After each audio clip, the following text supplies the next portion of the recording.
Hello, storytellers. Welcome to Bound by Words. My name is Madie. I am a full-time editor and a fantasy writer, and today we are starting a new series I'm really excited about starting a new book. Starting a new work in progress, a novel, whatever you're working on, whatever you're calling it. We're going to pick apart some indispensable pieces of information that everyone needs to hear at the beginning of every story. So whether this is the first book you've ever written, or if you are a published author, I hope that you can get something valuable from this series. Today we are starting off talking about starting a book the right way, both in the mentality of starting a book and in the process that goes into writing a book, but also literally the beginning of your book.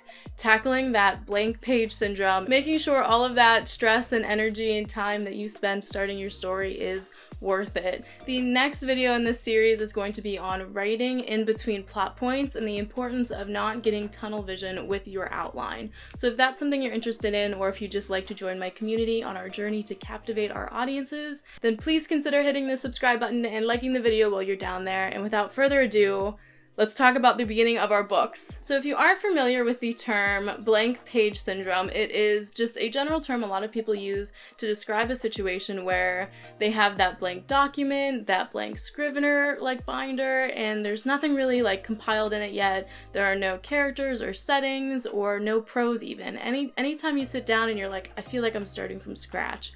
I feel like this happens most often with the beginning of new books and new projects, but it also frequently happens with new chapters, new scenes, maybe a new act in your book. Maybe you just had a big resolution to one point, and as you move on to the next, you have a little bit of that white page syndrome where you're like, well, where do I go from here? And it's something that is definitely very exciting, but also very nerve-wracking. And I think that feeling is one of the reasons why there are a lot of books that authors write that are different books with different characters, but in the same world, because you put so much into creating that world, especially in the genre that I write and read in most, which is fiction and fantasy, but you put all of this energy in creating these relatable characters and these settings, so it's sort of hard to start from scratch, and sometimes you don't always want to give up things that you have written in the past to move on to something new. But whether you were starting a brand new project from scratch, or you were picking up from a character you've already written, or in a world you've already written, there is so much that could happen for the better and for the worst at the beginning of your story to really captivate your readers, and that's what we talk about most on this channel. It's all writing, editing, publishing, and staying motivated through it all with the same goal in mind, to captivate our readers. So the beginning of a story, and I want to say the thing that I see people do most often that hurts the beginning of their story, is starting the story too soon. And what I mean by too soon is, you start the story, and then it's not until several paragraphs or pages or maybe even a chapter or two until the real story actually starts. And I think this happens for a few reasons. One of the biggest ones is brainstorming. We sit down with that blank page and we want to write this great story, and we want to really draw our readers in, and we're not going to get the exact tone and pacing and movement that we want from the story probably whenever we start. We're probably not just going to get it with the first sentence, so we use a little bit of time, and it's going to be different for everybody and for every story, but we use a little bit of time to brainstorm.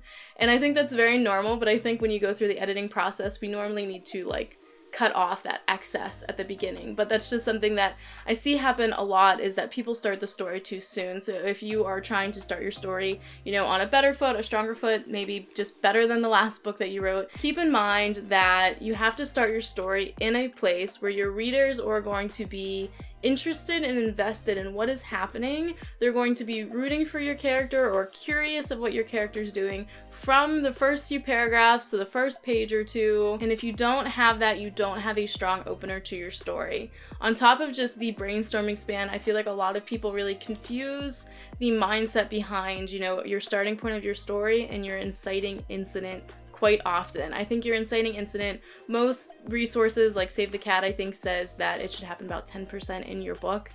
And I think there are a lot of writers who think that when we're introducing our A world and we're introducing our character and we're getting our reader comfortable, that we're sort of just going through a day in the life, like a slice of life kind of book, until that inciting incident, and that's where the action happens. And if that's the case with your book, you're gonna lose a lot of readers. It actually surprised me whenever I got into the publishing industry as a job, how common it is to DNF or do not finish books. I didn't know that was a thing that people did all the time. I would literally pick up a book and read it, and even if it sucked, I would read it to the end and think, well, that was not my favorite book. I think there's only been 1 or 2 books that I DNF'd up until then, and I remember the one was just so poorly written that I couldn't get through a paragraph or 2 while being able to connect to the characters, because it was full of cliches and info dumping and everything felt sort of superficial. And I still gave that book 80 to 100 pages, and when I was telling somebody about it, they were surprised that I gave that book that many pages. You cannot rely on your readers' interest to carry them through on its own to that inciting incident or to that 10% mark. You have to interest them. You have to entertain them from the beginning. Chances are, if you are watching this on YouTube, then you are familiar with social media. You know how, like, you know, from YouTube to YouTube Shorts to Instagram Reels to TikTok, everyone wants to be entertained and grabbed the first second, and I don't think books are any different. You know, books have a lot longer of a time commitment when somebody sits to read them and those longer stories, so you might have a few paragraphs or a few pages, but you can't rely on your reader to be like really dedicated to figure out what's gonna happen if you're not giving them something interesting. And that means your first chapter has to do a lot of work, whether it's your first scene, your first chapter, your first 2 chapters, depending on how you have your story set up. That first small segment of your story, think the first like 1 to 5%, is gonna pull a lot of weight when it comes to setting a mental image for your reader. I think every story should start in an area and at a point in time in the story where the reader doesn't need a lot of information to know what's going on. They don't need a list of names, they don't need backstory, they don't need history. You know, we always talk about avoiding that info dumping, but very specifically, we want to start in a point where something is happening. Either they're reacting to something, or the character is trying to get something done, or they're maybe trying to start something or understand something. We need to see what's going on without having to be given that backstory. But at the same time, that first section should raise a bunch of questions in our head, more questions than answers. So we should be curious but not confused. If you don't take anything else away from this video, take that statement is so important. Your first chapter, the beginning of your story, should make your readers curious and not confused. They should have questions that they want to know, but not necessarily because things don't make sense if they don't know them. Because if things aren't making sense, then you're going to lose a lot of readers, and it's going to create a more stressful than enjoyable experience. We want to have those questions where we want to know why the main character is doing that. We want to know how they got there in the first place. We might want to know why the thing they're doing is so important. We might want to know like why these 2 characters know each other. But when it comes to what is literally happening, there should be no question. Whether it's a fight, whether somebody is stealing something, breaking into something, whether somebody's just trying to avoid somebody else, whether somebody's sat in their house all day and done nothing, we should know exactly what's happening, just not the why and the how they got there yet. And if there's not something that's happening, an activity that either the protagonist set out to complete, or maybe they are reacting to, then there's a chance that you started your story too soon. Because if something isn't happening, then why would the readers be interested? They don't want to read a slice of life book. If you're writing fiction or fantasy, like fantasy books, what I mostly write, people are interested in it because they want the adventure, they want the magic, they want the different world, they want the different creatures.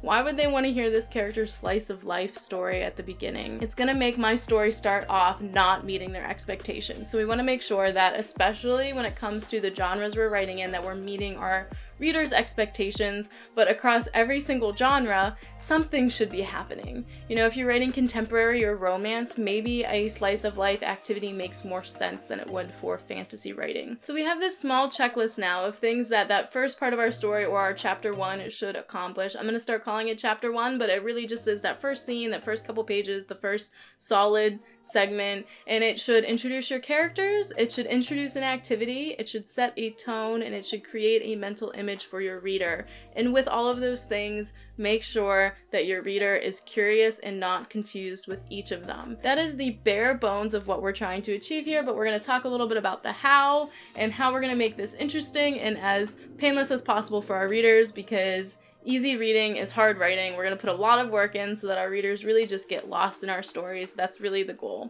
So one of the bigger things is to avoid cliches. And I know that people like beat this one to death, like the tall, dark, and handsome like description cliches and how they're bad or really common tropes. And I'm not going to have like any strong opinions on those. The reason I say avoid cliches is because they stand out. And even though you want your book as a whole to stand out and you want your characters to stand out and be memorable, when individual words and language choices and phrases like that stand out, it's gonna feel artificial. Because standing out, like a phrase standing out against the rest of your book, is not good the way that your book standing out on a shelf of other books is. Having that phrase like, and then I let out a breath I didn't know I was holding, which is something that every writer or reader this generation would probably roll their eyes at. That used to be very common, but having that in the middle of a book, even if I am super into the book and I'm invested in the story and I want to know what's happening immediately and I just can't read fast enough, reading that immediately makes me go, oh, they just had to slip that one in, and then like I sort of move on. Like, it's not going to make me put the book down, but those kind of cliches and things that stand out will pull your readers out, and we want to remove as many of them as possible. So it's less about them being overused here and more about them being a distraction. Something else that we want to avoid in this stage of our storytelling is, even though we want to write like our readers are brilliant, don't dumb anything down, don't over-explain anything, write like they are the smartest person you know. But we want to avoid giving our readers things to keep track of. The priority in the first section, that first chapter of your book, is to make your readers comfortable, to make them curious and interested and just at ease with what's going on, with the characters names, with the setting, with the tone of the book. If you give your readers a lot of things to keep track of, whether it's a large number of people that are coming in and out of the story and they all have names and they all have tasks, giving them things to keep track of like that, or maybe there are several different people on several different missions, it's going to create a higher likelihood that your reader is going to be confused. So don't give your reader anything to keep track of at the beginning of the story. We're enticing them and we're seducing them into what we're talking about. And that is that action that we talked about earlier in this video. We want to tie them into that. We don't want to give them any work yet. The work comes whenever they are fully invested and gripped into the story. Then we can start to give them things to keep track of and more complicated names and side plots and maybe little puzzles and Easter eggs here and there. But this first chapter should not be hard to digest. It should be gripping. Now, stepping away from the negative of things to avoid and things to not do, let's look at some things that we can positively employ in our book at the very beginning from the start to get our readers' attention. And I think one of the best things to do is to really introduce and focus on the narrator. Now, there's a big debate when it comes to like the amount of dialogue that should go into books. So people will say like, don't use any dialogue for a certain number of pages, or make sure you include all of this internal monologue so that the readers really get a sense of who's talking. And I feel like either one of those things, if you do them well, or, if you do the opposite of them well, then you could tell a really great story. I don't think there's any hard and fast rules like that. No matter what you choose to do with your dialogue, it doesn't even matter what point of view you're writing in. Whether it is first person, third person, your readers just need to know who is writing the prose, who is thinking aloud here, whose thoughts are we following. One of the reasons why is because this goes into your character voice, not just the tone of your story, not just the quality of your writing, but making your narrator clear and interesting is a way to get your readers to relate to who is telling the story. If it is your protagonist and you're writing in first person or third person point of view, you want your readers to feel really closely connected with what's going on and how they are experiencing these things. Because of that, you want the narration to really show that it is them talking and them thinking. One of the most detrimental things that you could do here is having an undefined narrator or having a narrator that shifts. So I love multiple point of view books, and there's usually a very clear division between when somebody different is speaking. But if you don't define who your narrator is early on, it risks that it might change a little bit or be a little bit unstable on your part as the writer, but it also risks that the reader is going to be a little bit confused. So make sure that you are very clear about who your narrator is and what role they're playing in the story, whether it is the protagonist or whether a side character is sort of just following them around and telling the story, or even an unrelated party is recounting the story. Just make sure that from the tone it is clear who that is, even if you don't outright say it. The next positive thing that I encourage everyone to do with their chapter 1 is to give your protagonist or your main character's physical descriptions that paint a picture for your reader, just so that they know exactly who they're imagining right at the beginning, because there's nothing worse than having this mental image of a character you love in your head and then getting 100 pages in and hearing the writer like reference their dark hair, but you really picture them as being blonde, or reference their like almond-shaped eyes, and that just like totally clashes with this mental image you had of the character. So for grace for your reader at the beginning, as we're making them comfortable, we want to make sure that we are clear what our character looks like. Now, bonus points if you can do this without actually saying what the character looks like.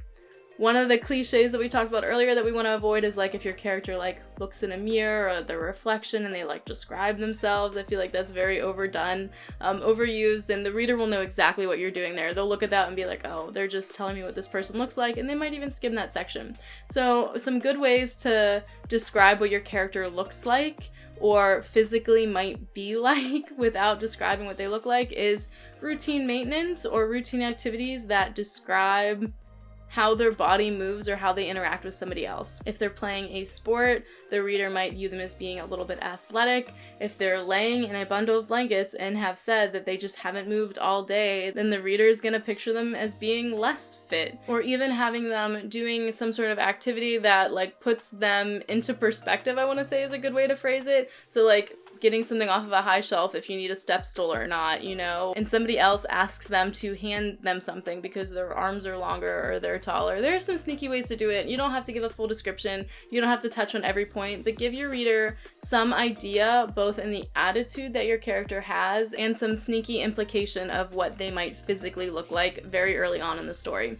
Now, aside from the what we're trying to achieve and how we're trying to start it, let's start our books off in the right mindset as writers and creators and storytellers. And the reason I bring this up is because a lot of the time, the opening you write first, the first few sentences, the first paragraph, the first chapter that you write for your book now on that blank page will probably not be the same first chapter, first paragraph, first sentence that will be on that book whenever you are finished editing it or when you publish it or whatever your journey is. If you're just keeping it to yourself, you know, if you go back and you edit and change that book and you enhance it, then you're gonna do a lot of cutting and tweaking and rewriting, and just accept from the beginning, from this point, starting your story and with all of the exciting things that could possibly happen with it, accept that your start now might actually change. And that's good and okay, and that should take a lot of the stress off, because you can write freely knowing that you can go back and alter anything. You don't have to collect a list of resources, and I think videos like this can sometimes be really motivational to hear all these ideas and think, oh yeah, I heard that, so this is something I could do with my story. But you can also just sit down with that and not have to like take notes or really like do it side by side with a textbook. You don't have to like write out this detailed outline of things that your start has to do and doesn't have to do.